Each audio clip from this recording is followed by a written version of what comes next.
Welcome to X Learners. QuickBooks Online mobile app එක ගැන තවත් අලුත් වීඩියෝයක් තමයි අද මම ඔයගලන්ට අරන් එන්නේ. මේ වෙනකොට අපි QuickBooks Online mobile app එක ගැන කතා කරා. ඒ වගේම app එකේ menus ගැන කතා කරා. අද මම ඔයගලන්ට කියලා දෙන්නේ කොහොමද මේ QB online app එකේ customer කෙනෙක් හදන්න කියන එක. customer කෙනෙක් හදන්න නම් යන්න පුළුවන් path කීපයක් තියෙනවා. අද මම online app එක open කරලා දෙන්නේ.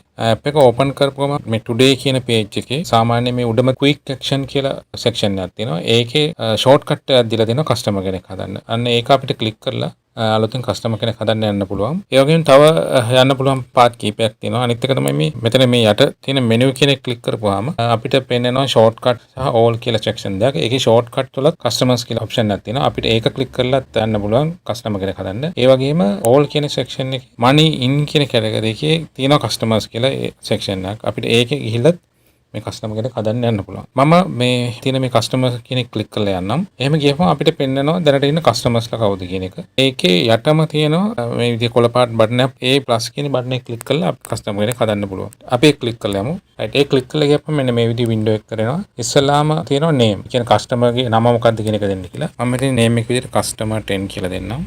right ඊට පස්සේ company name එක අහනවා. company name එකත් ඒකම නෑ ඒකම දෙන්න පුළුවන්. එහෙම නැත්නම් මම blank තියන්නත් පුළුවන්. මම මේකම දෙන්නම් customer 10 කියන එක. ඊට පස්සේ එයාගේ මොනවා හරි phone number එකක් හරි වෙන details තියෙනවා නම් අපේ phone එකේ අපිට මේ add from contact කියන එක මේ විදිහට click කරලා මෙතනින් අපිට මේ ඒ phone number එක හොයලා මේකට add කරන්න පුළුවන්. මම මෙතෙන් දික් කරන්නේ නැහැ.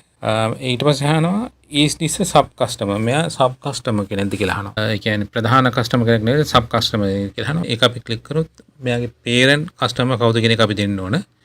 මෙතන ගිහිල්ලා මෙතන දෙන්න පුළුවන් අපිට කවුද parent customer කියන එක.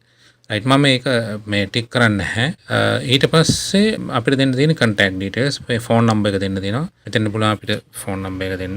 මම මේ විදිහට ඊට පස්සේ මොබයිල් නම්බර් එකක් තියෙනවනේ ඒක දෙන්නත් පුළුවන්. ෆැක්ස් නම්බර් එකක් තියෙනවනේ ඒක දෙන්නත් පුළුවන්. ඊමේල් ඇඩ්‍රස් එකක් තියෙනවනේ ඒක දෙන්නත් පුළුවන්. right මම මේ විදිහට ඊමේල් ඇඩ්‍රස් එකක් දුන්නා. ඊට පස්සේ අහනවා බිලිං ඇඩ්‍රස් එක. බිලිං ඇඩ්‍රස් එක අපි මෙතන දාන්න පුළුවන්. ඇඩ්‍රස් ලයින් කීපයක් තියෙනවා. මම මේ විදිහට ඇඩ්‍රස් එකක් දුන්නා. right ඊට පස්සේ තියෙනවා මේ add shipping address කියලා. අපිට මේ ඇඩ්‍රස් එක ඒකම නම් මේ copy billing to shipping කියන එක ටික් කරන්න පුළුවන්. එතකොට උඩ ඇඩ්‍රස් එක යටකට copy වෙනවා. ඒක වෙනස් නම් ඕගොල්ලන්ගේ වෙනස් ඇඩ්‍රස් එක මෙතන දාන්න පුළුවන්. ඊට පස්සේ අහනවා is taxable කියලා. يعني මේක taxable supply එක නැද්ද කියලා අපි ඒක ටික් කරමු yes කියලා. ඊට පස්සේ අපි term එක දෙන්න වෙනවා. මේ customer කොහොමද අපිට ගෙවන්නේ? එයා term එකක් තියෙනවද? එහෙම නැත්නම් බඩුව එයාට ලැබිච්චාම දෙයා ගෙවන්නේ නැත්නම් දවස් 15කින්ද 30කින්ද 45කින්ද 60කින්ද ඒ විදිහට select කරන්න පුළුවන්. මම මෙතන net 30 කියන එක දෙන්නම්. ඊට පස්සේ customer pays me with කියලා මේ යටින් currency එක තියෙනවා select කරන්න. මේක LKR වලින් කියන rupees වලින් හැදුවේ. අපි ඒක හැම තියමු. ඊට පස්සේ මොනවා හරි note එකක් තියෙනවා අපිට මේ note කියන එකේ දාන්න පුළුවන්. ඊට පස්සේ අපිට තියෙන මේ දකුණු අත පැත්තේ උඩ තියෙන මේ save කියන බටන් එක ක්ලික් කරලා මේ customer save කරගන්න. right මම ක්ලික් කරන එක. right ඊට පස්සේ මේ customer saved කියලා මේ විදිහට message එකක් එනවා. මේ details මේ විදිහට වැටෙනවා. අපිට ඕන වෙනස්කමක් තියෙනවා අපිට මෙතන edit tool එකෙන් ගිහලා ආයෙ වෙනස් කරන්න පුළුවන් අපිට.